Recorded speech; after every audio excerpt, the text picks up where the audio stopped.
When I sharply snapped back, Julie yelled at me, "Stop leeching off Dad." Hearing Julie's angry voice, I made up my mind that it was no use. I gave up in my heart. My feelings for Julie did not reach her. The emotional bond I was trying to establish with Julie was broken. Julie needs to reflect on her actions and face the consequences. I will tell her the truth. My name is Kelly, and I am 53 years old.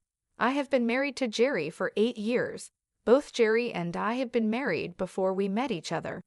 I divorced my previous husband because he had an affair. One day when I came home, I found divorce papers from the lawyer in the mail. Since then, my ex-husband never returned. I didn't even know where he was, but I submitted the response to the court. We used to argue a lot and weren't very close, so I had expected this to happen someday. But it was so sudden that I couldn't eat and felt very depressed. I couldn't just sit around, so I threw myself into my work. I filled the void in my personal life with work. I worked frantically and studied marketing and management. Thanks to that, I didn't think about remarriage or dating, and before I knew it, I was 42. My family runs a small diner. It's a cozy place that serves set meals during the day.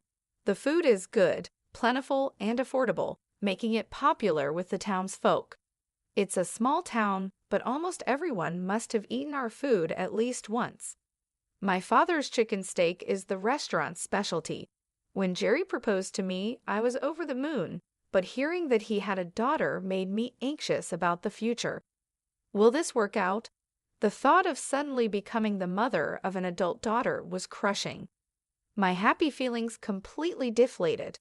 Now my heart feels heavy and dark. That's when I got a text from Jerry saying, "No rush on your response." I meant every word I said earlier. His calm reply soothed my anxious heart like a receding tide. Yes, Jerry is serious and kind. He would support me through anything.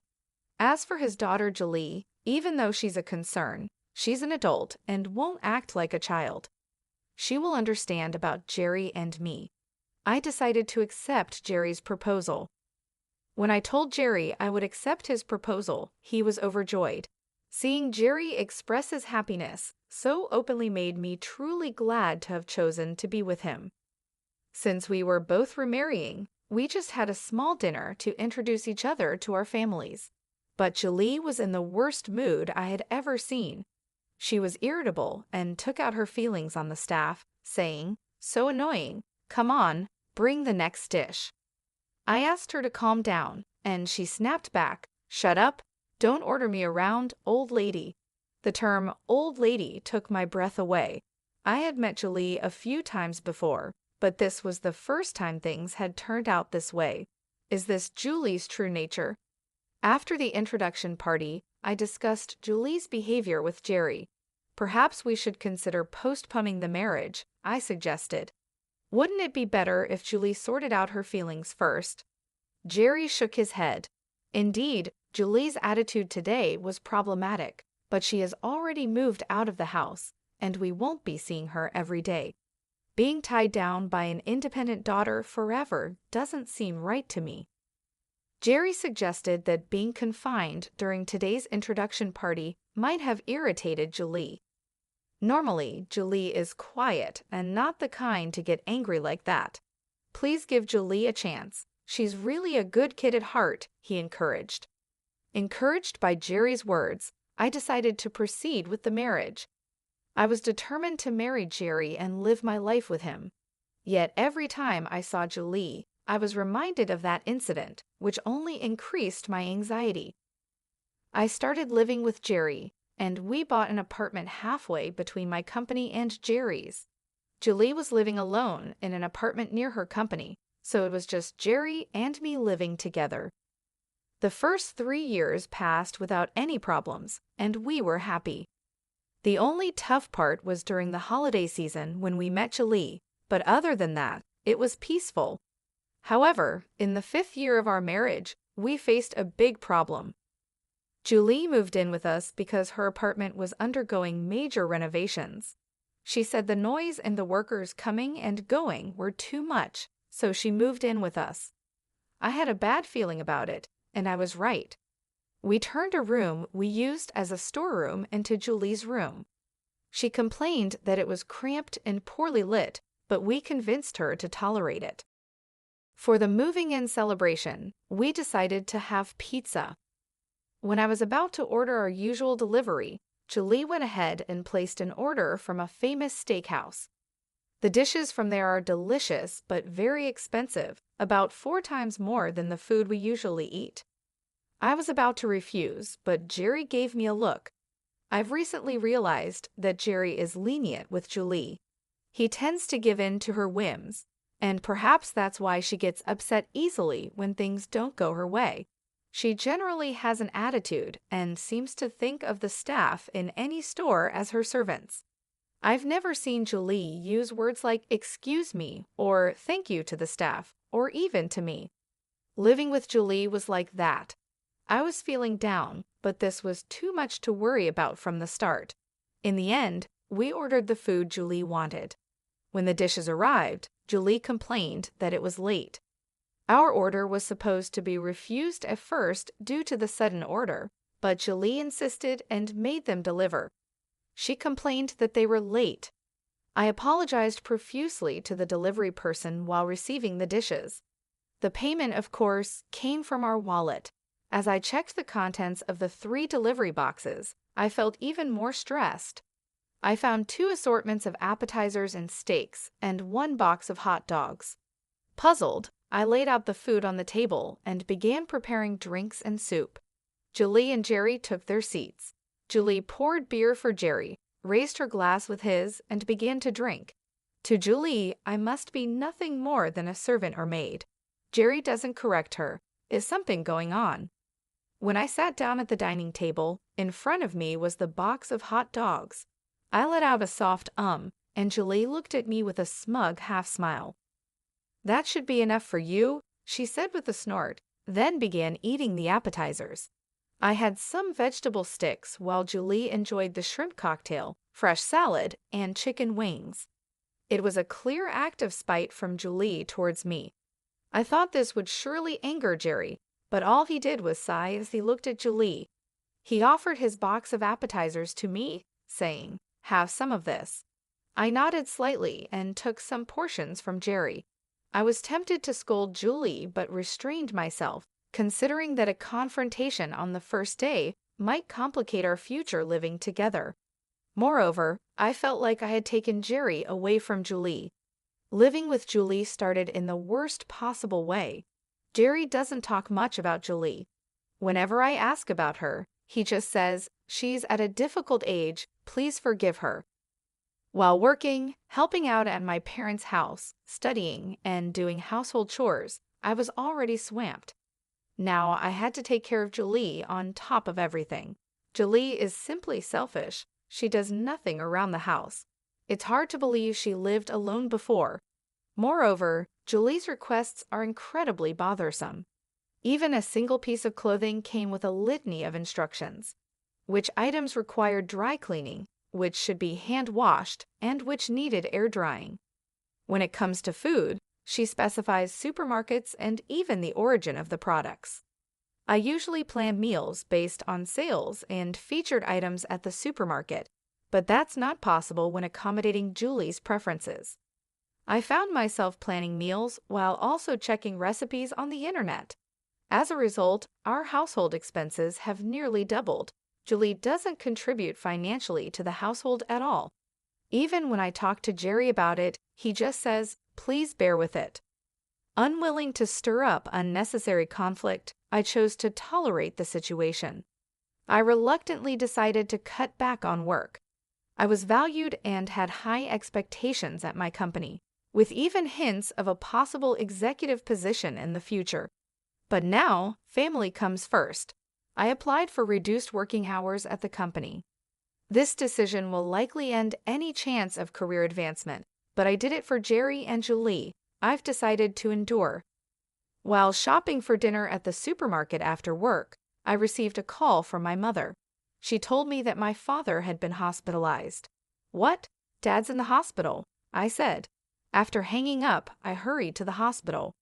Our family home is relatively close by, so I arrived in about an hour. In the hospital room, my father was watching a baseball game on TV with earphones in. Noticing me, he took out his earphones and smiled. "Mom just exaggerated over the phone," he said with a laugh. Relieved, my legs gave way, and I slumped to the floor. "My back's been hurting," my father explained. "It seems years of standing at work have taken a toll on it.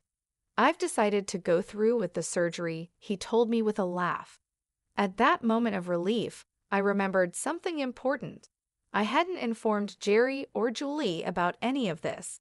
I pulled out my cell phone from my shopping bag and saw countless missed calls from Julie. My heart was pounding as I hurriedly called her back. Julie's voice sounded displeased. "Where are you, and what are you doing? Hurry back and make my dinner," she demanded. I apologized reflexively. "I'm sorry, my dad's been hospitalized." Julie was silent for a moment, but then started scolding me sharply. "Huh? Your dad? Your dad really?" Julie's tone became vulgar and aggressive. I felt intimidated and shrank back. In a small voice, I replied, "Yes, he was suddenly hospitalized." "And what does that have to do with my dinner?" Julie's reasoning was becoming absurd. "You're my mother, right? Understand it's a parent's job to make meals for their child." This might be understandable if Julie were still in elementary or middle school, but Julie is 25 and has lived alone before. She's fully an adult. For such an adult to demand meals from a parent is beyond harassment. I felt compelled to stand up for myself. I'm not good with Julie's assertive tone or harsh words. Although I was scared of being yelled at, I decided to confront her. "Is it wrong to worry about my dad?" "You should understand," I said. I could hear Julie gasp over the phone. "Shut up! Don't talk back to me!" she snapped, clearly taken aback. "If it were your dad, you'd rush to his side, wouldn't you?" Julie fell silent. Maybe she was imagining if it were Jerry who had been suddenly hospitalized. Surely Julie would be worried if something happened to Jerry. That's what I thought. However, Julie's response was shocking. "Huh, I'd ignore it if my dad was hospitalized," she said. I was speechless. I wanted to believe it was a lie. "Anyway," I said, "sorry, but you'll need to eat out today," and hung up. This call made one thing clear to me. Julie doesn't see me as her mother. In fact, she doesn't even see me as a person. She must think of me as a mechanical servant or a slave. Otherwise, she couldn't say such heartless things. It's saddening, but I can't just dwell on sadness. Things can't go on like this. I felt a strong need to take action. Even after my father is discharged, he won't be able to work as before. There's only so much my mother can do. I need to address the situation at my family's home quickly. Balancing my family's needs, taking care of Julie, household chores, and work was impossible. I decided to resign from my job. Though the company tried hard to retain me, there was no other way. Just as my father was discharged and we managed to reopen our shop, something happened to Jerry. He ended up being hospitalized and his condition was quite severe. Dr. Richard, the chief physician, said he might never be discharged. When I informed Julie of Jerry's condition, she reacted nonchalantly and said something unbelievable. "Does this mean it's going to cost a lot of money?" Julie seemed more concerned about money than Jerry's health. What could this mean? I couldn't understand her reasoning. Does Julie not care about Jerry at all? This is not the time to worry about money. "Do you understand?" I became emotional and retorted. "I know that, but if we don't have money, we'll be in trouble, won't we?" Julie pulled out her cell phone and started making a call. "Hello, Uncle David. Actually, Dad is sick and has been hospitalized," she said in an uncomfortably sweet tone.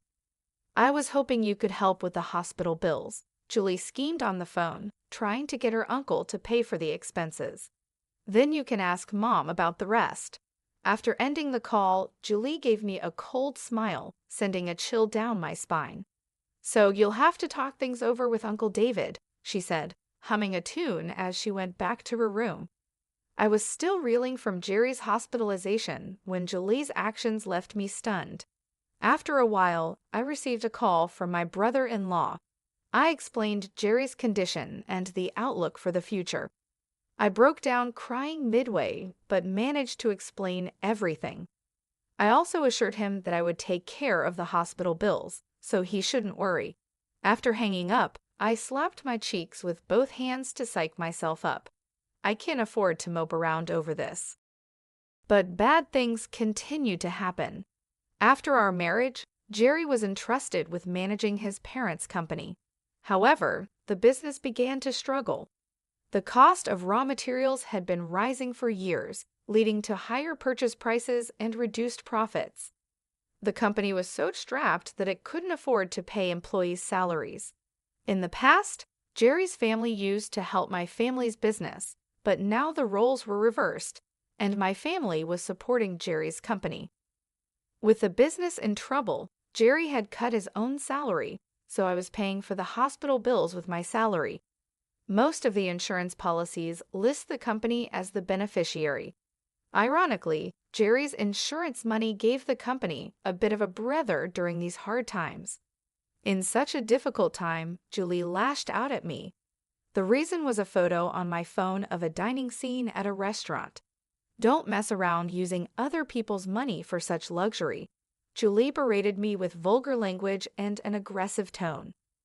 The photo was from a time I was asked to sample dishes at a restaurant I visited for work. A client took the photo and sent it to me, but unfortunately, it backfired. "You're using our money for stuff like this." Julie's words made me realize something. It seems she's under the impression that I'm living off Jerry's money. The reality is quite the opposite. Currently, I'm the one providing for most of our household expenses. I've repaid all the money. I borrowed from Jerry in the past with interest. Julie's anger didn't subside. It seemed futile to say anything at the moment. Julie's command, "Get out," compelled me to leave the house. I left a single piece of paper on the dining table and chose to spend the night at a hotel. It would be useless to explain anything to Julie. If I tried to explain, she might start depending on my money, and I wanted to avoid that. I resolved to stick to my plan and take appropriate action. I made a promise to myself. I went to visit Jerry's hospital room. I visit every day, but today felt special. Julie didn't come today either. Jerry gave me a sad smile, and his smile always reassured me. "I'm sorry for being so inadequate," I said. Jerry shook his head. "It's not that. It's my fault Julie turned out this way because of me." Jerry began to share something he hadn't told me about Julie before. Julie is not Jerry's biological child. His ex-wife had an affair, and Julie was the result. Jerry found out just before his ex-wife passed away. Hearing this, Jerry felt an indescribable anger. The person most at fault was lying in bed, soon to pass away, and he couldn't direct his anger anywhere. Julie wasn't to blame, and she still thinks of Jerry as her real father. His ex-wife passed away without revealing anything about the other man involved. Jerry was left with unresolved anger. He couldn't treat Julie the same way as before and ended up pushing her away. For Julie, her mother suddenly disappeared, and her father became distant. It's no surprise her personality became twisted. From that point on, Julie ceased to trust anyone, viewing Jerry solely as a financial resource. Since then, I've become nothing but an ATM to Julie, Jerry said with a sad smile. Julie's selfishness is excessive, and her disdain for others is over the top. Julie found out I wasn't her real father when she was in high school, Jerry said. She didn't seem that surprised. She must have had her suspicions, he added with a sarcastic smile. I explained to Jerry what I was about to do. Initially, he looked reluctant, his expression conveying a sense of skepticism, as if questioning, "Is all that really necessary? I've already looked into it. If I don't do it, things could get even worse." I told him, "If I don't, someone else surely will." Jerry closed his eyes, deep in thought. I decided to wait quietly. After a while, Jerry opened his eyes. "All right, I'll leave it to you." I held Jerry's hand. His hand felt bony and had become much smaller. I struggled to hold back my tears, forcing a smile. I left the hospital room and stepped into the corridor where I saw Dr. Richard. I handed him a scientific magazine showcasing the latest medical technologies. "Please help my husband," I said to him and left the hospital. Now it was just a matter of taking action. To psych myself up, I slapped both of my cheeks sharply with my hands. This always helped me focus. After spending a night at a hotel, I checked my cell phone for messages and returned home before noon the next day. I could hear the sound of the TV and Julie's laughter coming from the living room. Julie was watching TV and laughing heartily. It was a rare sight. She's usually in a foul mood, but today she seemed happy. Looking around, I noticed that several things were missing. The photos of Jerry and me, souvenirs from our trips, and other decorative items were gone. Some things are missing, I said to myself, prompting a reaction from Julie. "Oh, I threw them out your stuff," she said. Shocked, I entered the bedroom. The room was empty. No computer, no TV, no stereo, even the bed and furniture were gone. The closet was empty too. I returned to the living room and confronted Julie. "What's the meaning of this?" I demanded. Julie looked at me with disdain while lying on the sofa. "They were needless, so I disposed of them," she said. I put my hands on my hips, visibly angry. "Needless? What are you going to do?" When I raised my voice, Julie made a face of disgust, averted her gaze, and sighed dramatically. "I'm tired of living with you," she said. Julie's words were outrageous. "What do you mean by that?" "This home belongs to Jerry and me," I retorted sharply. Julie's face turned sour. "Stop leeching off Dad," she said. "Leeching? What could she possibly mean by that?" Julie suddenly brought up something unexpected. Come to think of it, she had mentioned our money before. Could Julie be under some grand misunderstanding? As I stood there unable to respond, Julie's irritation grew. "Do I have to spell it out for you? I'm saying stop depending on Dad's money," she said. Julie and I never got along well, but I had always tried to be considerate towards her. I complied with all of Julie's requests, even those that felt like harassment, because I wanted to get along with her. As the second wife, I've always strived to be kind and loving. Feeling somewhat guilty, I still received such treatment in return. I wasn't leeching off anyone. I was just trying to do everything for Julie. I wanted to tell her this, but the words wouldn't come. While I struggled to speak, Julie added insult to injury. "Dad's not coming back anyway, so there's no reason for you to be here." "That's not true," I replied.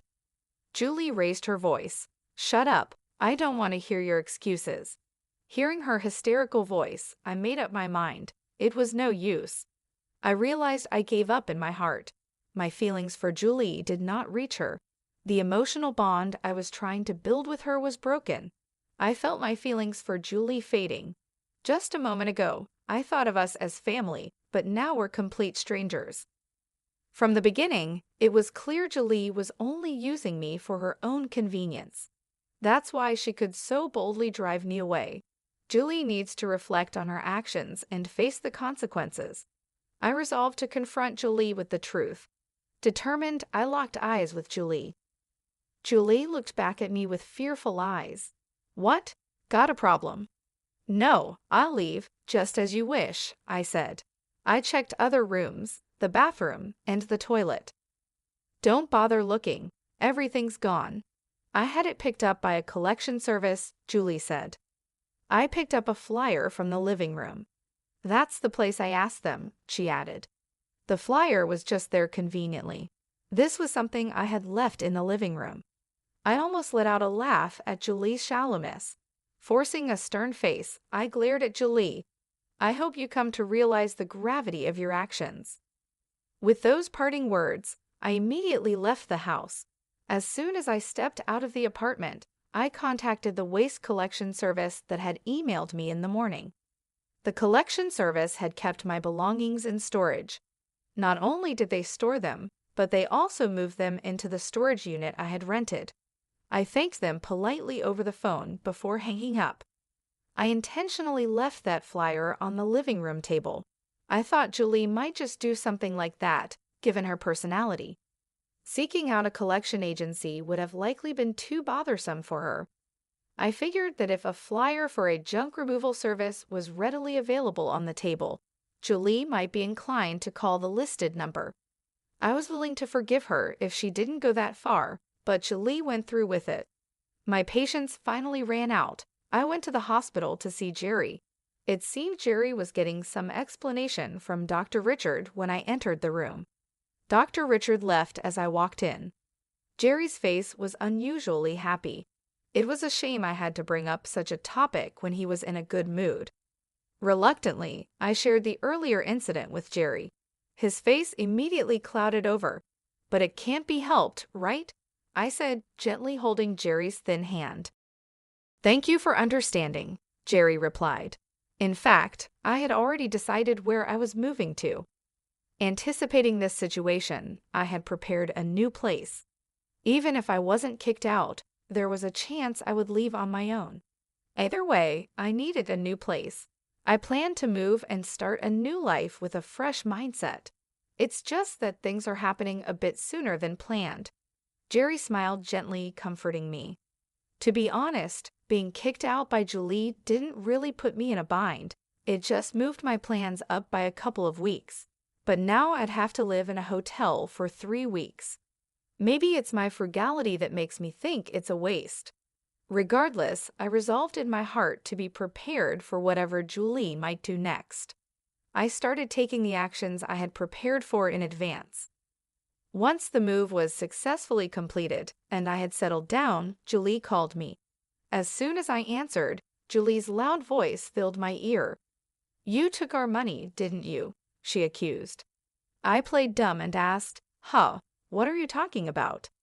My feigned ignorance seemed to infuriate Julie further. "Don't play dumb. It's about Dad's hospital bills. The hospital just called saying they need to be paid." I was expecting this call around now. "Oh, that," I replied in a deliberately relaxed tone. I purposely hesitated and sighed. "You should pay it. It's not my concern anymore. You have the living expenses that Dad transferred, right? Just pay it out of that." "That's true, but I don't have the bank book or ATM card for that account," Julie said.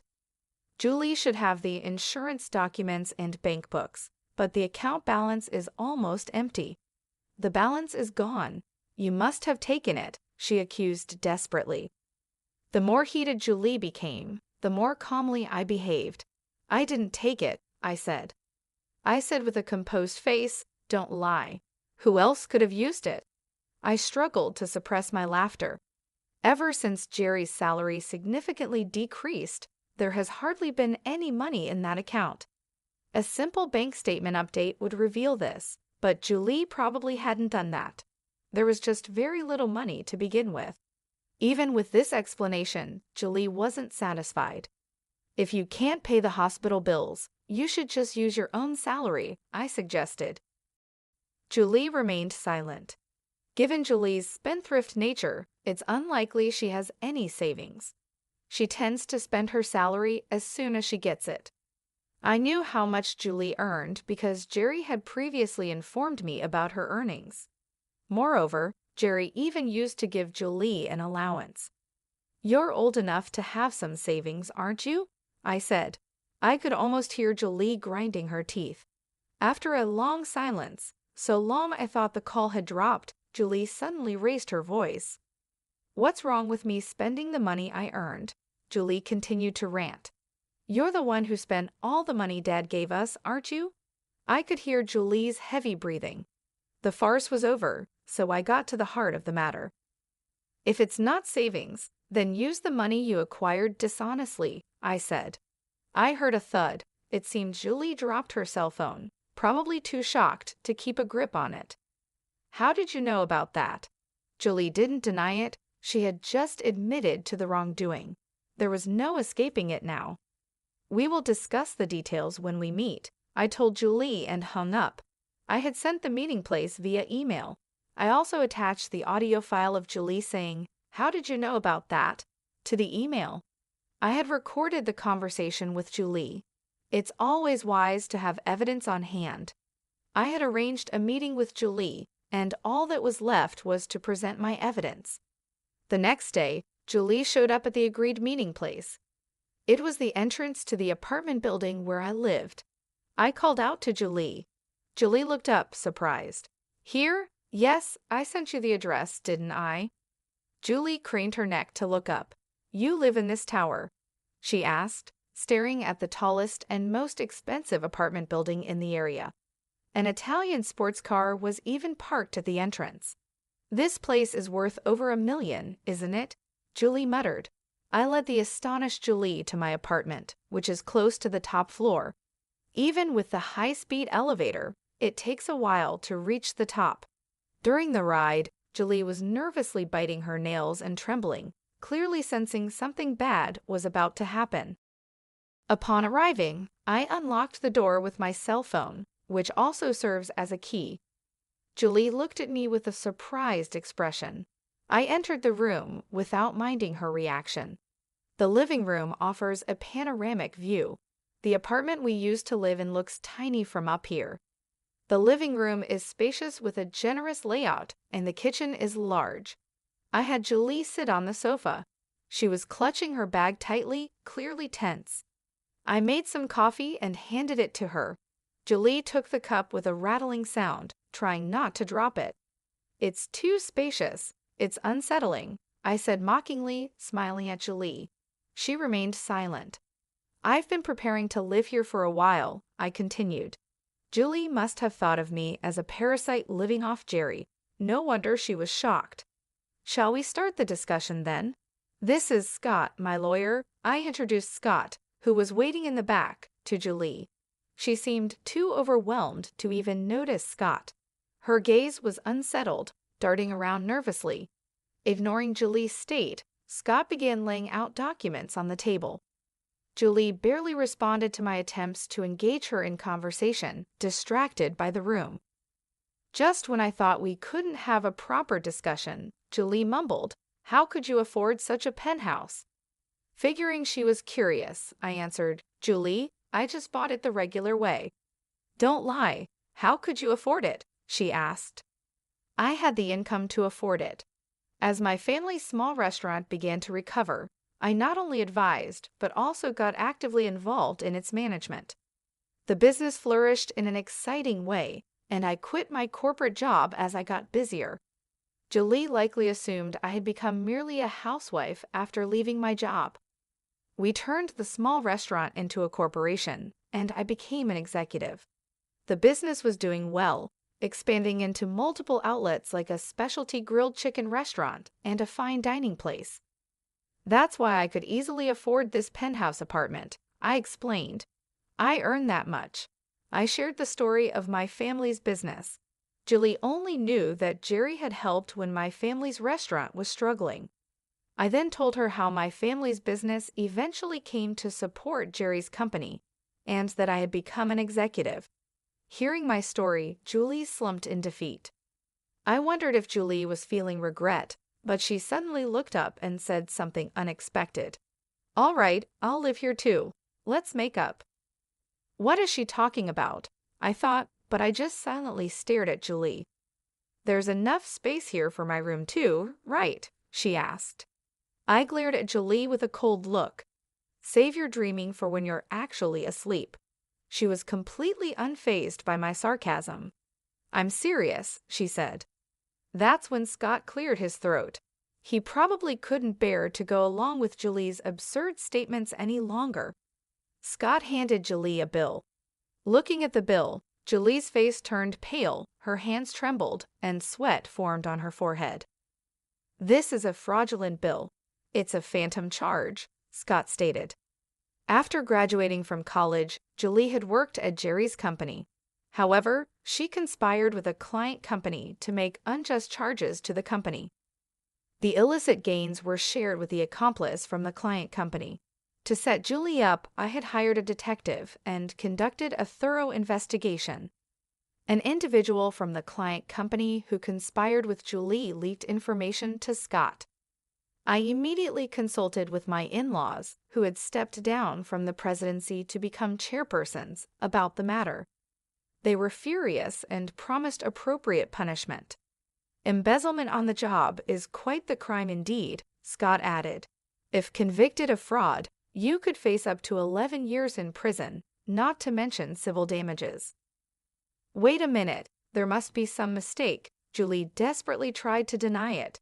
However, the evidence was complete, and the accomplice had confessed. Admit it.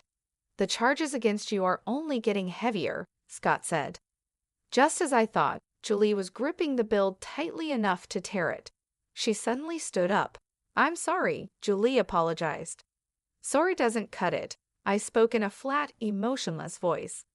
Especially since you've done it habitually, it's deemed extremely malicious. Julie collapsed to the floor and began to apologize. Please forgive me, Julie sobbed.